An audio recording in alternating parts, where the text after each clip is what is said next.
Hi guys. Hello, welcome back to this episode of Alex Beyond Thoughts. I want to do like a little riff on when you don't know what you want to do with your life, here's what you should do.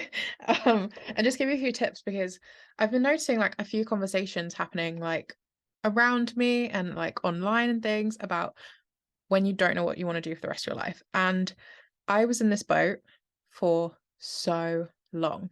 Like, I think I spoke about it in another episode. I've literally just wanted to do so many things for most of my life. Like, I wanted to be a graphic designer. I wanted to be a musician. I wanted to be a dancer. I wanted to be an actress. I wanted to be a paramedic. I wanted to be a doctor without borders. I wanted to be just an NHS doctor. I wanted to be, how many other things did I want to be? I wanted to be a scientist. That was really short-lived. I wanted to be, what else? I've wanted to do like project management, be a marketing specialist, be a investment banker. That was a really weird phase. I went through like a full investment banking phase, but we move. Yeah, there's been a zoologist, a vet at one point. Um anyway, you get the gist. Like 3,000 things is basically what I wanted to be and what I wanted to do with my life. And the way I have sort of worked out what it is I want to do with my life right now and for the foreseeable future is simply by allowing doors to open and close for me as they're meant to. And that sounds really woo-woo. It sounds very non-practical, like there's not something you can implement with that there, but you really can. And this is basically how you do it. So with having so many things you want to do, the only way you're going to know how to eliminate some of them and what doors will open and close for you is by trying them. Now, there are so many ways you can try all of these things and build all of these skills without paying money, because that was my biggest thing. Like, how am I going to afford to try so many things? Obviously, some things are a much bigger time, money, and effort commitment, like being a vet, being a doctor, that kind of thing.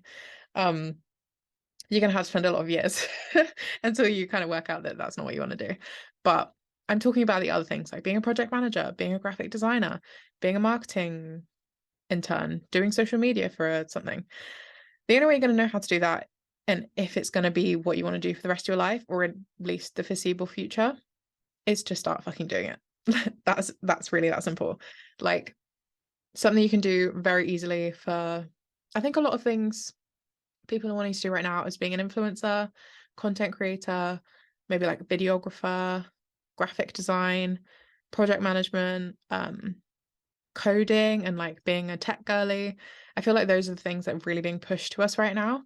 And for all of these, the best thing you can do for yourself is yeah, sure.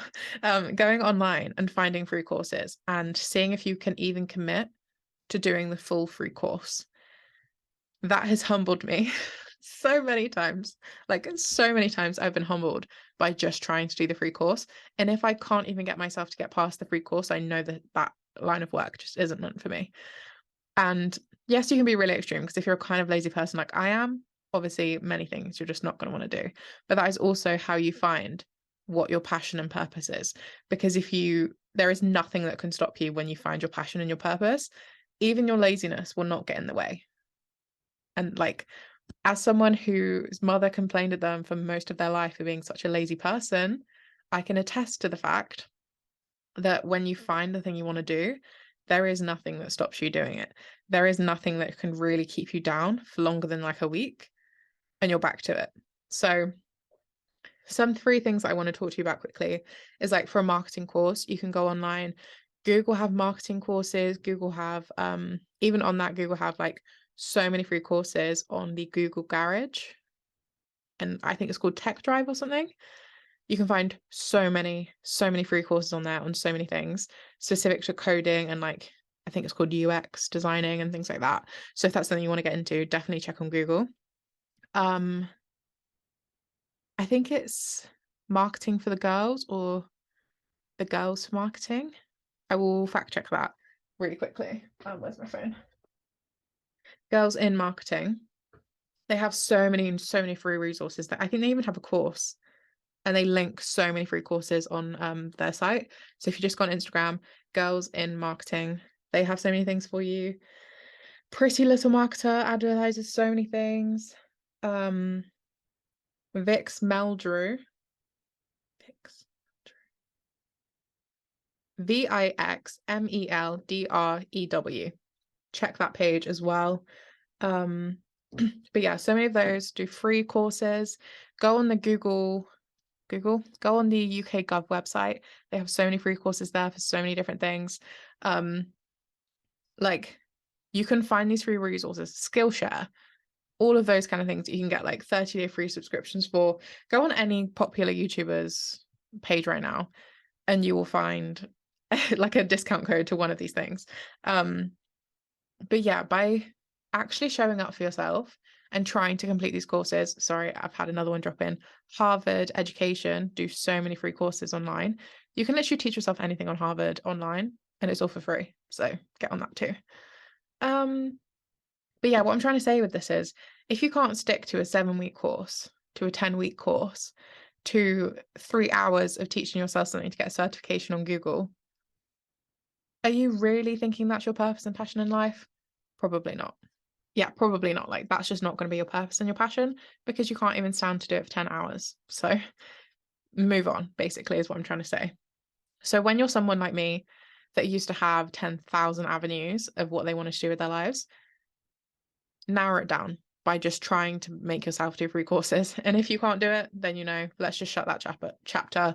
Let's just ignore that for now. It's clearly not something we're super passionate about. It's not something we're going to wake up and be excited to go do. So let's just cancel that out for now. Yeah. And then I want to talk to a bit to the actual emotional side of this, of when you don't know what you want to do, is that the rest of your life right now is the conceivable future. Don't even think about the next 70 years. Like if you're in your 20s like me, there is actually no point about thinking of the next 70 years because just like was proved with our little Panny D, your life can be turned upside down in a split second. One day we were outside having fun. Next day we were locked inside. So I think it's very fucking pointless to think anywhere further than the conceivable future right now. So for me, the conceivable future is the next 5 to 7 years. Anything past that, there is actually no point because I don't know what's happening in the next year, let alone the next 5. We don't know what was happening the next day with our Panny D, let alone years in the future. We were locked inside for a couple of years. So thinking ahead like that and thinking, okay, if I'm going to do this for the rest of my life, what do I pick? It's just really not worth your time and effort stressing over. And that's the thing that we do. We stress and we worry and we think, oh, but I have to love this forever. But you just have to love it for right now. It doesn't have to be anything longer than the conceivable future. And for so many of us, we think oh, but my parents have been in the same job for 30 years. So that's not us. That's not our generation. That is not what we're going to be. There is no way our generation is staying in a job for longer than 3 years at the moment. And it's smart to do that because you jump 5, 10, 20% pay rises every single time. And we can't live without increasing our pay because this fucked world we live in right now means that if you're in a normal 9-to-5 job, every 2 years you're fighting to survive on your wage. It's insane. But what I'm trying to say here is you don't have to love this job forever. You just have to love it for right now. And your job can also be your passion. So we're seeing so many people right now become TikTok influencers, become Instagram influencers, YouTube influencers. Even bloody Facebook has a few older people that are just famous on Facebook. There is such a new avenue of creative purpose. And there are so many jobs surrounding that one creative person.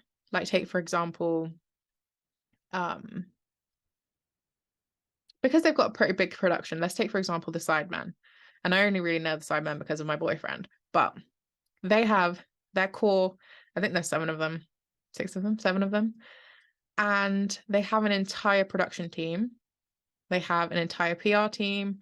an agency, they have podcast branding, they have like a whole network of people surrounding them just for being the sidemen. And all of these people are probably in their dream jobs because that group decided to content create.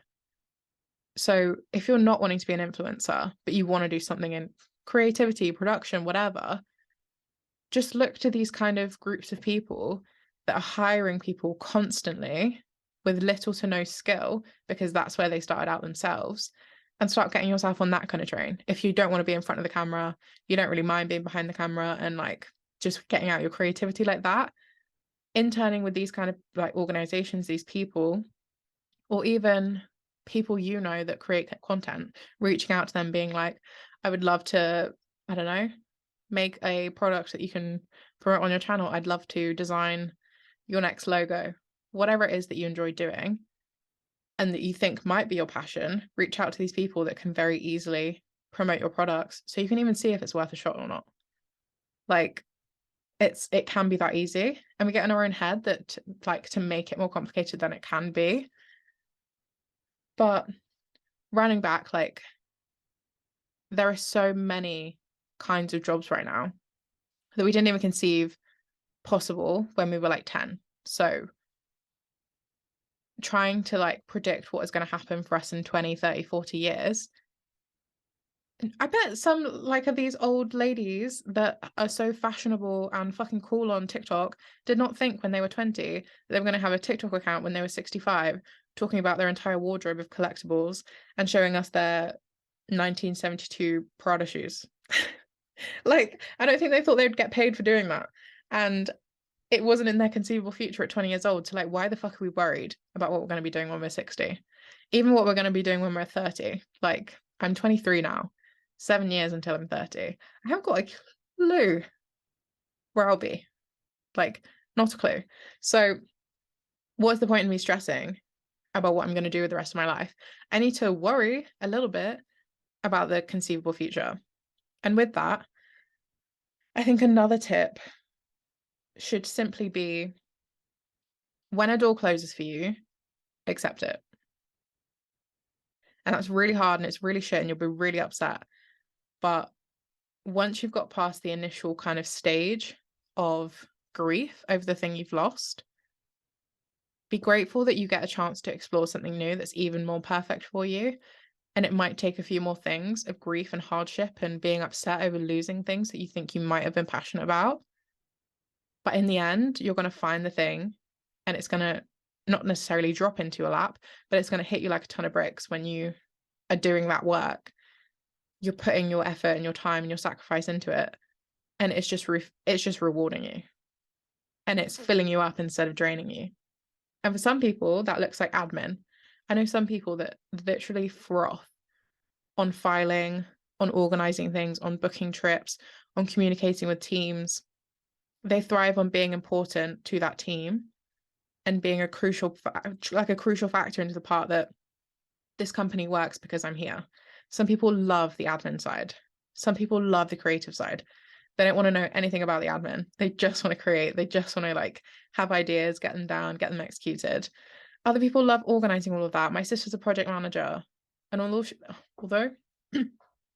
although she doesn't absolutely love every aspect of her job, she's really fucking good at it. So she can find joy and enjoyment in her smaller practices of the part of the job. I'm talking too fast. At the part of the jobs she loves, she can find enjoyment in that because she's very good at organizing people. So I say all this to say, like, when you don't know what you want to do for the rest of your life, just allow that to be. Don't try to change it, because we don't know what's going to happen next week, let alone in 40 years' time. And when we stress on these things and we dwell on them, we end up missing the best parts of life happening because we aren't enjoying the process. We're trying to think of the end goal too much. And we have no idea what our end goal actually is because we don't know what our passion and purpose is. So when you are getting in sort of a existential crisis about what to do with the rest of your life and what job to do and where to go and whether to have kids or whether to move countries or to buy the house or not to buy the house, take a step back and think, Do I need to worry about this right now? Is it essential that I make a full decision on this right now? And if you have to make a decision because you've got crunch time and there's either yes or no kind of thing, fine, worry about it right now. But if it's not, and it's just a case of, I don't know what to do with the rest of my life, I don't know whether I should move, I don't know whether I should change my jobs, I don't know whether I should, whatever, take a step back and think, is this going to matter in 5 to 10 years? Is this going to matter by the time I turn 30? And if I say yes to this, what doors are going to open for me? And if I say no to this, what doors are going to close? And vice versa. If I say yes, what doors are going to close for me also? And see where realistically that path in your mind takes you, whether it makes you happy or not. If the pathway to medicine closing made me really unhappy at that point, but I know in the future, do I want to spend 7 years? Like, I'm talking about when I was 17. Do I really want to spend the next 7 years of my life in education? No, because I value travel and I value leaving the country so much that I won't get to do that if I did spend the next 7 years in education. So that door closing on me was a little bit softer simply because I knew it probably actually aligned with the foreseeable future for me, which was university and traveling. So yeah, I just want to leave you with that little riff. I hope it made sense. Like, I feel like I got very excitable, like I always kind of do when I record a podcast episode. I just get like sort of trained in on one thing and then want to say every possible version of it. So I hope that was not super confusing. But yeah, when you're worried about it, just think, does this even matter in the next 5 years? And if it doesn't, stop worrying about it. And if it does, then make a decision and you'll feel it in your gut. Is this the right thing? And you can always change your mind. So when one door opens, another door closes, and when one door closes, another door opens. And just know, whatever it is you choose to do, you will end up on the right path anyway. You might take a little bit more time, but you're going to get there. And it's going to be even more enjoyable when you do. So I will leave you with that. Okay, I'm going to record another podcast episode because I'm like in a vibe. Okay, I will see you on the next episode. This was what to do when you don't know what you want to do with the rest of your life. I will see you in the next one. Bye.